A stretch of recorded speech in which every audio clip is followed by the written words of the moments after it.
ಏನು ಅಂತಂದರೆ ಶಾಲೆ ಒಳಗೆ ಮನೆ ಒಳಗೆ ಹೇಳ್ತೀವಿ, ಮಾತೃದೇವೋಭವ, ಪಿತೃದೇವೋಭವ, ಆಚಾರ್ಯ ದೇವೋಭವ, ಅತಿಥಿ ದೇವೋಭವ ಹೇಳ್ತೀವಲ್ಲ. ನಾವು ಮೊದಲಿನಿಂದ ಸಣ್ಣವರಿದ್ದಾಗಲಿಂದ ಕೇಳ್ಕೊಂತ ಬಂದಂಥ ಒಂದಿದು ವಾಕ್ಯ ಶುಭಾಷಿತ, ಮಾತೃದೇವೋಭವ, ಪಿತೃದೇವೋಭವ, ಆಚಾರ್ಯ ದೇವೋಭವ, ಅತಿಥಿ ದೇವೋಭವ. ಯಾರು ದೇವರು? ಅಲ್ಲಿ ಹೇಳ್ತಾರೆ ಮೊದಲಿಗೆ ಮಾತೃದೇವೋಭವ. ಅವ್ರಿಗೇನೋ ಮಾತೃದೇವೋ ಅಂತ ಬರಲಿಕ್ಕೆ ಏನು ತಲೆ ಕೆಟ್ಟದ ಅನ್ಕೊಂಡಿರಿ? ಸುಮ್ಮನೆ ಮಾತೃದೇವೋಭವ ಅಂತ ಬರಲಿಲ್ಲ ಅವರು. ಅನೇಕ ಗ್ರಂಥಗಳನ್ನು, ಅನೇಕ ಇತಿಹಾಸದ ಪುಟಗಳನ್ನು ಅಧ್ಯಯನ ಮಾಡಿದ ನಂತರರು ಆಮೇಲೆ ಅವ್ರು ಏನು ಮಾಡ್ಯಾರ? ಮಾತೃದೇವೋಭವ ಅಂತ ಬರೆದಾರ. ಬರಲಿಕ್ಕೆ ಒಂದು ಕಾರಣ ಬೇಕಲ್ಲ. ಹೇಳ್ತಾರೆ ಏನಂತ, ಮನೆಯ ಮೊದಲ ಪಾಠಶಾಲೆ ತಾಯಿ ತಾನೇ ಮೊದಲ ಗುರು. ಅನೇಕ ತಾಯಿಯ ಬಗ್ಗೆ ಹೇಳ್ತಾರ. ಅಲ್ಲಿ ಮಾತೃದೇವೋಭವ ಅನ್ನೋದಕ್ಕೊಂದು ಬಲವಾದ ಕಾರಣಗಳದಾವ.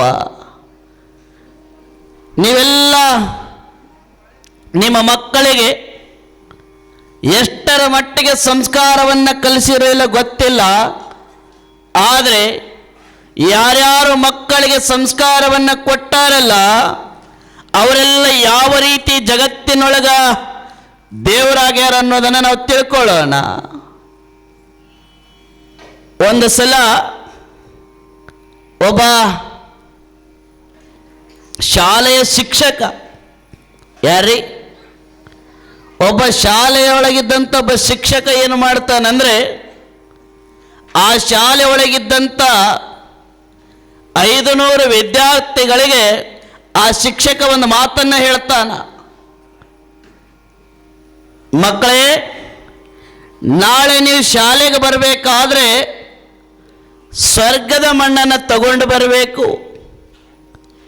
ಯಾವಾಗ ಸ್ವರ್ಗದ ಮಣ್ಣನ್ನು ನೀವು ತಗೊಂಡು ಬರಬೇಕು ಅಂತೇಳಿ ಶಾಲೆ ಒಳಗಿದ್ದ ಶಿಕ್ಷಕ ಆ 500 ವಿದ್ಯಾರ್ಥಿಗಳಿಗೆ ಹೇಳಿದ, ಅಲ್ಲಿರುವಂಥ ಎಲ್ಲ ವಿದ್ಯಾರ್ಥಿಗಳು ಆ ಗುರುಗಳಿಗೆ, ಆ ಶಿಕ್ಷಕರಿಗೆ ಪ್ರಶ್ನೆ ಮಾಡ್ತಾರ. ಸರ್, ಗುರುಗಳೇ, ಒಂದು ಮಾತು ಕೇಳ, ಏನು? ನೀವು ಹೇಳಿದ್ರಲ್ಲ ನಾಳೆ ಶಾಲೆಗೆ ಬರಬೇಕಾದ್ರ ಸ್ವರ್ಗದ ಮಣ್ಣು ತಗೊಂಡು ಬರ್ರಿ ಅಂತ ಹೇಳಿದ್ರಲ್ಲ, ಸ್ವರ್ಗ ಎಲ್ಲೈತಿ? ಯಾರಿಗಾದ್ರೂ ಗೊತ್ತದೆ? ಅಲ್ಲಿ ಆ ಹುಡುಗ ಶಿಕ್ಷಕನಿಗೆ ಪ್ರಶ್ನೆ ಮಾಡಿದ, ಸ್ವರ್ಗ ಎಲ್ಲದ ಹೇಳ್ರಿ ಸರ, ತಗೊಂಡು ಬರ್ತೀವಿ.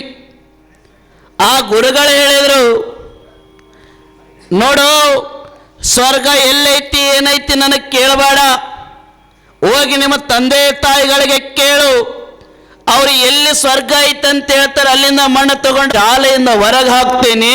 ಯಾರು ಸ್ವರ್ಗದ ಮಣ್ಣು ತಗೊಂಡು ಬರ್ತೀರಿ ಅವರನ್ನ ಮಾತ್ರ ಶಾಲೆ ಒಳಗೆ ಕರ್ಕೊಂತೀನಿ ಅಂತ ಹೇಳ್ತಾನ. ಆ ಹುಡುಗರೆಲ್ಲರೂ ಆಯ್ತು ತಗೋ, ನಾಳೆ ತಾನೇ ನಮ್ಮ ಅಪ್ಪ ಅಮ್ಮನ ಕೇಳಿ ತಗೊಂಡು ಬಂದ್ರೆ ಆಯ್ತು ಅಂತೇಳಿ 500 ವಿದ್ಯಾರ್ಥಿಗಳು ಎಲ್ಲರೂ ಕೂಡ ಅವರವರ ಮನೆಗೆ ಹೋದರು. ಸಾಯಂಕಾಲ ಸಮಯ ಮನೆಯೊಳಗೆ ತಂದೆ ತಾಯಿಗಳಿದ್ರು. ಅವರವರ ವಿದ್ಯಾರ್ಥಿಗಳು, ಅವರವರ ಮಕ್ಕಳು ಅವರವರ ತಂದೆ ತಾಯಿಗಳಿಗೆ ಕೇಳಾಕತ್ರು, ಪ್ರಶ್ನೆ ಮಾಡಾಕತ್ರು. ಅಪ್ಪ ಅಮ್ಮ, ಸ್ವರ್ಗ ಎಲ್ಲೈತಿ? ಅಪ್ಪ ಅಮ್ಮ, ಸ್ವರ್ಗ ಎಲ್ಲೈತಿ ಅಂತ ಮಕ್ಕಳು ತಂದೆಗೆ ತಾಯಿಗೆ ಪ್ರಶ್ನೆ ಮಾಡಾಕತ್ರು.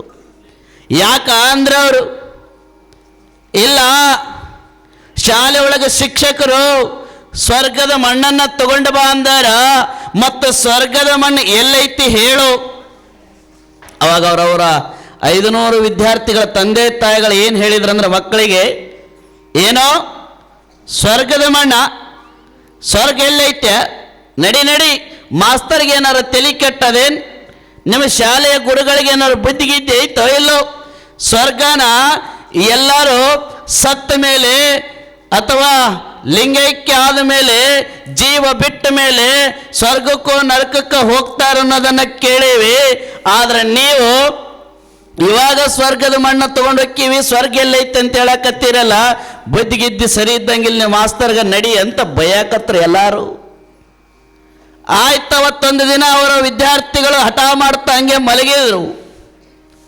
ಮಾರನೇ ದಿನ ಬೆಳಗ್ಗೆ ಯಥಾ ರೀತಿಯಾಗಿ ಅವರವರ ತಂದೆ ತಾಯಿಗಳು ನೀವು ಹೆಂಗೆ ನಿಮ್ಮ ಮಕ್ಕಳು ಶಾಲೆಗೆ ಹೋಗ್ಬೇಕಾದ್ರೆ ಯಾವ ರೀತಿ ಪುಸ್ತಕವನ್ನ, ಬಟ್ಟೆಯನ್ನ, ಬ್ಯಾಗನ್ನ, ಬುತ್ತಿಯ ಬಾಕ್ಸನ್ನು ತಯಾರು ಮಾಡಿಕೊಡ್ತೀರಲ್ಲ, ಅದೇ ರೀತಿ 500 ವಿದ್ಯಾರ್ಥಿಗಳ ತಂದೆ ತಾಯಿಗಳು ಕೂಡ ಮಕ್ಕಳು ಶಾಲೆಗೆ ಹೋಗ್ಬೇಕು, ಮಕ್ಕಳಿಗೆ ಟೈಮ್ ಆಗ್ಯದ, ಸಮಯ ಆಗ್ಯದ ಅಂತ ವಿಚಾರ ಮಾಡಿ ತಂದೆ ಪುಸ್ತಕವನ್ನು ಹೊಂದಿಸಿಡಕತ್ತನ, ತಾಯಿ ಬುತ್ತಿಯ ಬಾಕ್ಸನ್ನು ಕಟ್ಟಾಕತ್ತಾಳ, ಎಲ್ಲವನ್ನು ಸಿದ್ಧ ಮಾಡಿ ಶಾಲೆಗೆ ಹೋಗು ಅಂದಕೊಳ್ಳೆ ಯಾವೊಬ್ಬ ವಿದ್ಯಾರ್ಥಿಗಳು ಕೂಡ ಶಾಲೆಗೆ ಬರಲ್ಲ ಅನ್ನಕತ್ರು. ಯಾಕೆ ಹಠ ಮಾಡಕತ್ತಿ, ಯಾಕೆ ಶಾಲೆಗೆ ಹೋಗುವಲ್ಲಿ? ಇಲ್ಲ, ನಾ ಹೋಗೋದಿಲ್ಲ. ಯಾಕ? ನೋಡಪ್ಪ, ಯಾರು ಸ್ವರ್ಗದ ಮಣ್ಣು ತಗೊಂಡು ಬರಲ್ಲ ಅವ್ರನ್ನ ಶಾಲೆಗೆ ಸೇರ್ಸ್ಕೊಳ್ಳಲ್ಲ ಅಂದಾರ. ಯಾರು ಸ್ವರ್ಗದ ಮಣ್ಣು ತಗೊಂಡು ಬರ್ತಾರ ಅವ್ರನ್ನ ಮಾತ್ರ ಶಾಲೆ ಒಳಗ ಪಾಠಕ್ಕೆ ಕುಂದ್ರಿಸ್ತಾರಂತ. ಸ್ವರ್ಗದ ಮಣ್ಣು ತರಲಾರ್ದವ್ರನ್ನ ಶಾಲೆ ಒಳಗೆ ಸೇರ್ಸಲ್ಲ ಅಂದಾರ. ನನಗೆ ಅವಮಾನ ಆಗ್ತದ, ನಾ ಶಾಲೆಗೆ ಹೋಗಲ್ಲ, ಸ್ವರ್ಗದ ಮಣ್ಣು ಎಲ್ಲೈತೆ ಅಂತ ಹೇಳು, ತಗೊಂಡ್ರೆ ಮಾತ್ರ ನಾನು ಶಾಲೆಗೆ ಹೋಗ್ತೀನಿ ಅಂತ ಅವರವರು ವಿದ್ಯಾರ್ಥಿಗಳು ಅವರವ್ರ ತಂದೆ ತಾಯಿಗಳಿಗೆ ಪ್ರಶ್ನೆ ಮಾಡಿದ್ರು. ತಂದೆ ತಾಯಿಗಳಿಗೆ ಸಿಟ್ಟು ಬಂತು.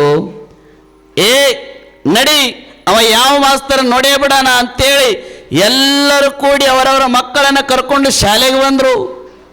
ಪ್ರತಿನಿತ್ಯದ ಹಾಗೆ ಒಂದು ಕಡೆ ಪ್ರಾರ್ಥನೆ ಪ್ರಾರಂಭ ಆಯಿತು. ಒಂದು ಕಡೆ 500 ವಿದ್ಯಾರ್ಥಿಗಳು ನಿಂತಾರೆ, ಮತ್ತೊಂದು ಕಡೆ 500 ವಿದ್ಯಾರ್ಥಿಗಳ ತಂದೆ ತಾಯಿಗಳ ಪಾಲಕರು ನಿಂತಾರ. ಪ್ರಾರ್ಥನೆಯನ್ನು ಗುರುಗಳು ಪ್ರಾರಂಭ ಮಾಡಿದ್ರು. ಪ್ರಾರ್ಥನೆ ಮುಗೀತು. ಪ್ರಾರ್ಥನೆ ಮುಗಿದ ಕೂಡಲೇ ಗುರುಗಳು 500 ವಿದ್ಯಾರ್ಥಿಗಳಿಗೆ ಪ್ರಶ್ನೆ ಮಾಡಿದ್ರು, ಕೇಳಿದ್ರು, ಮಕ್ಕಳ, ನಿನ್ನೆ ನಿಮಗೆ ಹೇಳಿದ್ನಲ್ಲ, ಯಾರು ಸ್ವರ್ಗದಿಂದ ಮಣ್ಣನ್ನು ತಗೊಂಡು ಬರ್ತೀರಿ ಅಂತ ಕೇಳಿದ್ನಲ್ಲ, ಯಾರಾದ್ರೂ ಸ್ವರ್ಗದಿಂದ ಮಣ್ಣು ತಂದೀರೇನು ಅಂತ ಕೇಳಿದ ಕೂಡಲೇ ಇಲ್ಲೇನೋ 500 ವಿದ್ಯಾರ್ಥಿಗಳ ತಂದೆ ತಾಯಿಗಳು ನಿಂತಿದ್ರಲ್ಲ ಪಕ್ಕಕ್ಕ, ಆ 500 ವಿದ್ಯಾರ್ಥಿಗಳ ತಂದೆ ತಾಯಿಗಳು ಆ ಗುರುಗಳಿಗೆ, ಆ ಶಿಕ್ಷಕನಿಗೆ, ಆ ಮಾಸ್ತರ್ನಿಗೆ ಬೈಲಿಕ್ಕೆ ಪ್ರಾರಂಭ ಮಾಡಿದ್ರು. ಅವರು, ಮಾಸ್ತರ, ಬುದ್ಧಿಗಿದ್ದಿ ಐತೋ ಇಲ್ಲೋ? ನಿನಗೆ ಯಾವ ಗೌರ್ಮೆಂಟ್ ನೌಕರಿ ಕೊಟ್ಟವ? ನಿನಗೆ ಯಾವ ಮಾಸ್ತರ ಮಾಡ್ದವ? ನಿನಗೆ ಯಾವ ಬುದ್ಧಿ ಐತೆ ಅಂದವ? ನಿನಗೆ ಬುದ್ಧಿಯರ ಏನಾರ ಸ್ವಲ್ಪರ ಮಾನ ಮರ್ಯಾದೆ ಐತೇನು ಅಂತೇಳಿ ಒಬ್ಬೊಬ್ಬರು ಒಂದೊಂದು ರೀತಿ ಒಳಗೆ ಬೈಯಾಕತ್ರು. ನಾನ್ ನೋಡಿಲ್ಲ, ನಮ್ಮಪ್ಪ ನೋಡಿಲ್ಲ, ನಮ್ಮ ಅಜ್ಜ ನೋಡಿಲ್ಲ, ಎಲ್ಲರೂ ಸತ್ತ ಮೇಲೆ ಸ್ವರ್ಗಕ್ಕ ನರಕಕ್ಕ ಹೋಗ್ತಾರ ಅನ್ನೋದು ಕೇಳಿವಿ. ಇವು ಸಣ್ಣ ಸಣ್ಣ ಹುಡುಗರಿಗೆ ಈಗ ಸ್ವರ್ಗದ ಮಣ್ಣು ತಗೊಂಡು ಬಾ ಅನ್ನಕತ್ತಿಯಲ್ಲ, ಯಾಕೆ ನಿನ್ನ ತೆಲಿಗಿಲಿ ಬರಬರಿ ಐತಿಲ್ಲೋ ಮಾಸ್ತರ ಅಂತ ಬಯಕತ್ರವ್ರು. ಯಾವಾಗ ಗುರುಗಳಿಗೆ ಅವರು ಎಲ್ಲ ತಂದೆ ತಾಯಿಗಳು ಬಯಕತ್ರು, ಆ ಗುರುಗಳು ಆ ಬೈಗಳದ ಕಡೆ ಮುಖ ಮಾಡಲಾರ್ದೆ, ಆ ಬೈಗಳನ್ನ ಕಿವಿ ಒಳಗೆ ಹಾಕೊಳ್ಳಾರ್ದೆ ಮತ್ತೊಂದು ಸಲ ಆ ಹುಡುಗರ ಕಡೆ, ಮಕ್ಕಳ ಕಡೆ ಮುಖ ಮಾಡಿ ಮತ್ತೆ ಪ್ರಶ್ನೆ ಮಾಡ್ತಾರ 500 ವಿದ್ಯಾರ್ಥಿಗಳಿಗೆ. ಮಕ್ಕಳೇ, ಕೊನೆಯದಾಗಿ ಕೇಳಕತ್ತೀನಿ, ಯಾರಾದ್ರೂ ಸ್ವರ್ಗದ ಮಣ್ಣನ್ನು ತಂದೀರೇನು? ಯಾವಾಗ ಮತ್ತೆ ಕೊನೆಯದಾಗಿ ಕೇಳಕತ್ತೀನಿ, ಯಾರಾದ್ರೂ ಸ್ವರ್ಗದ ಮಣ್ಣನ್ನು ತಂದೀರೇನು ಅಂದಾಗ 500 ವಿದ್ಯಾರ್ಥಿಗಳ ಮೂಲೆ ಒಳಗೆ ಒಂದು ಕಡೆ, 500 ವಿದ್ಯಾರ್ಥಿಗಳ ಮಧ್ಯದೊಳಗೆ ಒಂದು ಮೂಲೆಯಲ್ಲಿ ಒಬ್ಬ ವಿದ್ಯಾರ್ಥಿ ಕೈ ಮೇಲೆ ಹೇಳ್ತಾನ, ಸಾರ್, ನಾನು ಸ್ವರ್ಗದ ಮಣ್ಣು ತಂದೀನಿ ಅಂದವ. ಯಾವಾಗ ಹುಡುಗ ಕೈ ಮೇಲೆತ್ತಿನ ಸ್ವರ್ಗದ ಮಣ್ಣು ತಂದೀನಿ ಅಂದಕೊಳ್ಳೆ ಎಲ್ಲರಿಗೂ ಕೂಡ ಆಶ್ಚರ್ಯ ಆಗ್ತದ. ಏನೋ ಇವ್ ಸುಳ್ಳು ಹೇಳಾಕತ್ತಾನ, ಸಣ್ಣವದಾನ, ಇವ ಎಲ್ಲಿಂದ ಸ್ವರ್ಗದ ಮಣ್ಣು ತರಬೇಕಂತ ಅನೇಕ ರೀತಿ ಮಾತಾಡಕತ್ರು. ಆ ಗುರುಗಳಿಗೂ ಕೂಡ ಆಶ್ಚರ್ಯ ಆಯ್ತು. ಶಿಕ್ಷಕ ಆ ವಿದ್ಯಾರ್ಥಿಯನ್ನ ಕರೀತನ ಬಾಯಿಲಿ ಅಂತ ಆ ವಿದ್ಯಾರ್ಥಿಯನ್ನ ವೇದಿಕೆ ಮೇಲೆ ನಿಂದಿರಿಸಿಕೊಂಡು ಪ್ರಶ್ನೆ ಮಾಡಿದ. ಮಕ್ಕಳ, ನೋಡ್ರಿ, ನೀನು ಇವ್ರು ಯಾರು ನಂಬ್ತಾ ಇಲ್ಲ, ಮತ್ತ ನೀ ಸ್ವರ್ಗದ ಮಣ್ಣು ತಂದಿ ಅಂದೆಲ್ಲ, ಎಲ್ಲೈತಿ ಸರ್ ಅಂತೇಳಿ ಕೈ ಒಳಗಿದ್ದಂಥ ಒಂದು ಮುಷ್ಟಿ ಒಳಗಿದ್ದಂಥ ಮಣ್ಣನ್ನ ತೋರಿಸ್ತಾನವ. ಸರ, ಇದೇ ಸ್ವರ್ಗದ ಮಣ್ಣು ಅನ್ನವ. ಅವಾಗ ಗುರುಗಳಿಗೆ ಆಶ್ಚರ್ಯ ಆಯ್ತು. ಏನೋ ಇದು ಸ್ವರ್ಗದ ಮಣ್ಣ? ಹೌದ್ರಿ, ಇದು ಸ್ವರ್ಗದ ಮಣ್ಣೆ. ಆಯ್ತಪ್ಪ, ಇದು ನಾನು ನಂಬುತ್ತೀನಿ, ಇದು ಸ್ವರ್ಗದ ಮಣ್ಣು ಅಂತೇಳಿ. ಆದರೆ ಇಲ್ಲೇನು ನಿಂತಾರಲ್ಲ, ಇವರಿಗೆ, ಇವ್ರ ಅಜ್ಜಗ, ಇವ್ರ ಅಪ್ಪಗ ಯಾರಿಗೂ ಸ್ವರ್ಗ ಕಂಡಿಲ್ಲಂತ, ಸ್ವರ್ಗ ಎಲ್ಲೈತಂತ ಗೊತ್ತಿಲ್ಲಂತ. ಮತ್ತು ನೀ ನೋಡಿದ್ರೆ ಸ್ವರ್ಗದ ಮಣ್ಣು ತಂದೀನಂತ ಹೇಳಾಕತ್ತೀಯಲ್ಲ, ಈ ಮಣ್ಣು ಸ್ವರ್ಗದ ಮಣ್ಣು ಅಂತ ಯಾವ ರೀತಿ ನಮಗ ಸಾಬೀತು ಮಾಡ್ತಿ? ಇದು ಸ್ವರ್ಗದ ಮಣ್ಣೆ ಅಂತ ಯಾವ ರೀತಿ ಪ್ರತಿಪಾದಿಸ್ತಿ? ಇದು ಸ್ವರ್ಗದ ಮಣ್ಣೆ ಅಂತ ಯಾವ ರೀತಿ ನಮಗೆ ನಂಬಿಸ್ತಿ ಅಂದಾಗ ಆ 12 ವರ್ಷದ ಬಾಲಕ ಎಷ್ಟು ಅದ್ಭುತವಾಗಿ ಎಂಥ ಒಂದು ಕಿಮ್ಮತ್ತಿನ ಮಾತು ಹೇಳ್ತಾನಂದ್ರೆ, ಸರ್, ನಾನು ಸ್ವರ್ಗ ಹೇಗದೋ ಎಲ್ಲದೋ ಕೂಡ ನನಗೆ ಗೊತ್ತಿಲ್ಲ, ಸ್ವರ್ಗ ಯಾವ ರೀತಿ ನಿರ್ಮಾಣ ಆಗಿದೆ ಗೊತ್ತಿಲ್ಲ, ಸ್ವರ್ಗದೊಳಗೆ ಯಾರ್ಯಾರು ಇರ್ತಾರೆ ಅನ್ನೋದು ಗೊತ್ತಿಲ್ಲ, ಸ್ವರ್ಗ ಮೇಲೈತೋ ಕೆಳಗೈತೋ ಅದು ಕೂಡ ನನಗೆ ಗೊತ್ತಿಲ್ಲ. ಆದರೆ ಒಂದಂತೂ ನಿಜ, ನಾ ಹುಟ್ಟಿದಾಗಿನಿಂದ ಇಲ್ಲಿವರೆಗೂ ನನಗೆ ಸ್ವರ್ಗ ಅನ್ನೋದೇನಾದ್ರೂ ಕಂಡಿದ್ರೆ, ಸ್ವರ್ಗ ಅನ್ನೋದು ನಾ ಏನಾದರೂ ನೋಡಿದ್ರೆ, ಸ್ವರ್ಗ ಅಂತಕ್ಕಂಥದ್ದು ನನಗೇನಾದ್ರೂ ಅನುಭವ ಆಗಿದ್ರೆ ಅದು ನನ್ನ ಹೆತ್ತ ತಾಯಿಯ ಪಾದದ ಧೂಳಿನೊಳಗೆ ಸ್ವರ್ಗವನ್ನು ಕಂಡೀನಿ ಅನ್ನವ. ಯಾವಾಗ ನನ್ನ ಹೆತ್ತ ತಾಯಿಯ ಪಾದದ ಧೂಳಿನೊಳಗೆ ಸ್ವರ್ಗ ಕಂಡೀನಿ ಅಂದ, ಅವರಿಗೆಲ್ಲರಿಗೂ ಕೂಡ ಸತ್ಯ ಅನ್ನಿಸ್ತು. ಯಾಕಿದು ನಿನ್ನ ತಾಯಿಯ ಪಾದದ ಧೂಳಿನೊಳಗೆ ಸ್ವರ್ಗ ಕಂಡಿ? ಸರ ಕೇಳ್ರಿಲ್ಲಿ, ನಾನು ಬಿದ್ದಾಗ ಓಡಿ ಬಂದು ಎತ್ತಿದ್ದು ನನ್ನ ತಾಯಿ, ನನಗೆ ಹಸಿರಾಗ ಒಂದು ತುತ್ತು ಅನ್ನವನ್ನು ಕೊಟ್ಟಿದ್ದು ನನ್ನ ತಾಯಿ, ನಾನು ನೊಂದಾಗ ಬೆಂದಾಗ ನನಗೆ ಕಣ್ಣೀರು ಒರೆಸಿ ನನಗೆ ಬಲಗೈಯಾಗಿ ನನಗೆ ತೋಳಿಗೆ ಶಕ್ತಿಯನ್ನು ತುಂಬಿ ನಾನು ಅದೀನಿ, ನೀ ಸದಾಕಾಲ ಮುಂದೆ ಹೋಗು, ನಿನ್ನಿಂದ ನಾ ಇರ್ತೀನಿ ಅಂತೇಳಿ ಧೈರ್ಯ ತುಂಬಿದ್ದು ನನ್ನ ತಾಯಿ, ನನಗೆ ಕಣ್ಣೀರು ಒರೆಸಿದ್ದು ನನ್ನ ತಾಯಿ, ಹಸಿರಾಗ ಒಂದು ತುತ್ತು ಅನ್ನವನ್ನು ಇಟ್ಟಿದ್ದು ನನ್ನ ತಾಯಿ, ಯಾವಾಗಲೂ ಕೂಡ ಬೀಳಲಾರ್ದಂಗೆ ಕೈ ಹಿಡಿದು ನಡೆಸಿದ್ದು ನನ್ನ ತಾಯಿ. ಹಾಗಾಗಿ ಅದೇ ನನಗೆ ಸ್ವರ್ಗ, ಆಕಿ ಪಾದದ ಧೂಳೆ ಸ್ವರ್ಗ ಅಂದವ. ಎಷ್ಟು ಅದ್ಭುತ ಹೇಳ್ದ 12 ವರ್ಷದ ಮಗ. ಈ ಥರ ನಾವು ಮಕ್ಕಳಿಗೆ, ನೀವು ಯೋಚನೆ ಮಾಡ್ರಿ, ಹಿಂಗೆ ಯಾರಾದರೂ ಹೇಳ್ತಾರ? ಸಾಧ್ಯನೇ ಇಲ್ಲ. ಅದಕ್ಕೆ ಏನಿದು ನಾನು ಹೇಳ್ತಕ್ಕಂಥ ಕತೆ ಅಲ್ಲ, ಇದು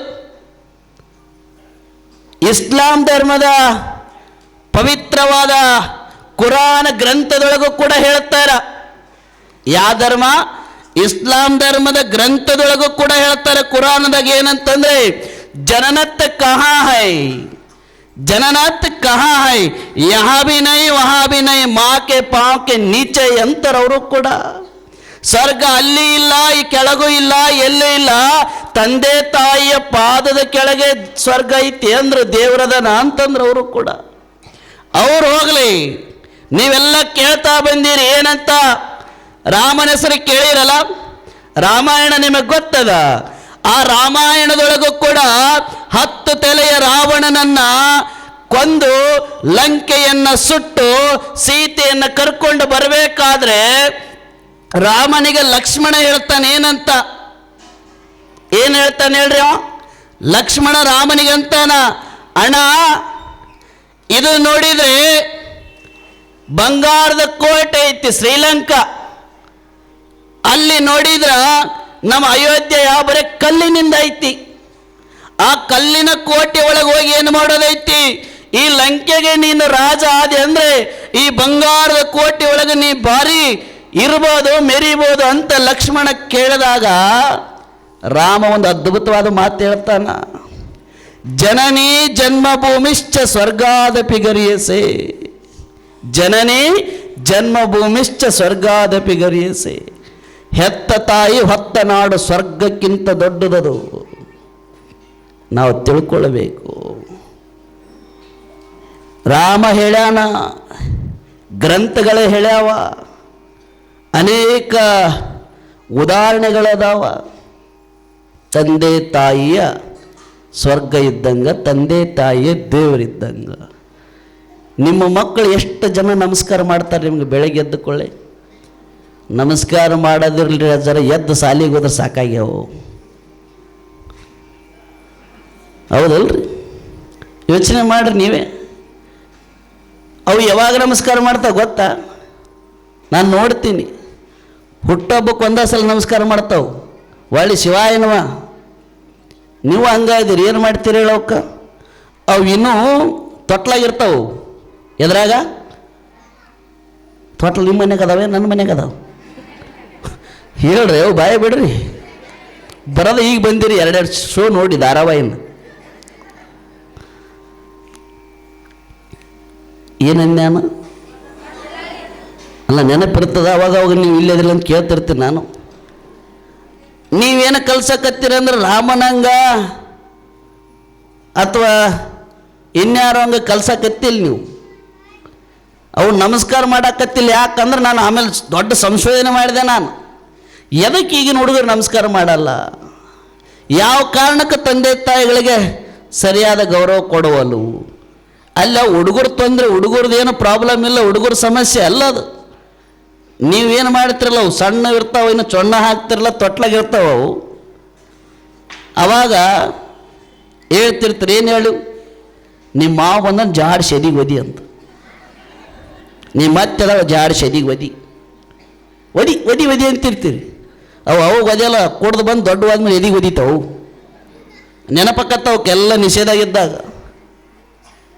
ಅವು ಸಣ್ಣವಿರ್ತಾವೆ, ಅವಾಗ ಒದಿ ಒದಿ ಅನ್ನೋದು. ಅವು ಒದಿ ಒದಿ ಅಂದ್ರೆ ಒದ್ಕೊಂತ ಹೊಕ್ಕವು. ಅದನ್ನು ನಮಸ್ಕಾರ ಮಾಡಂತಂದ್ರೆ ನಮಸ್ಕಾರ ಮಾಡ್ಕೊತ ಹೋಗ್ತಾವೆ. ನಾವು ಯಾವ ರೀತಿ ಸಂಸ್ಕಾರ ಕೊಡ್ತೀವಿ ಅದೇ ರೀತಿ ಮಕ್ಕಳು ಬೆಳೀತಾರೆ. ನೀವೆಲ್ಲ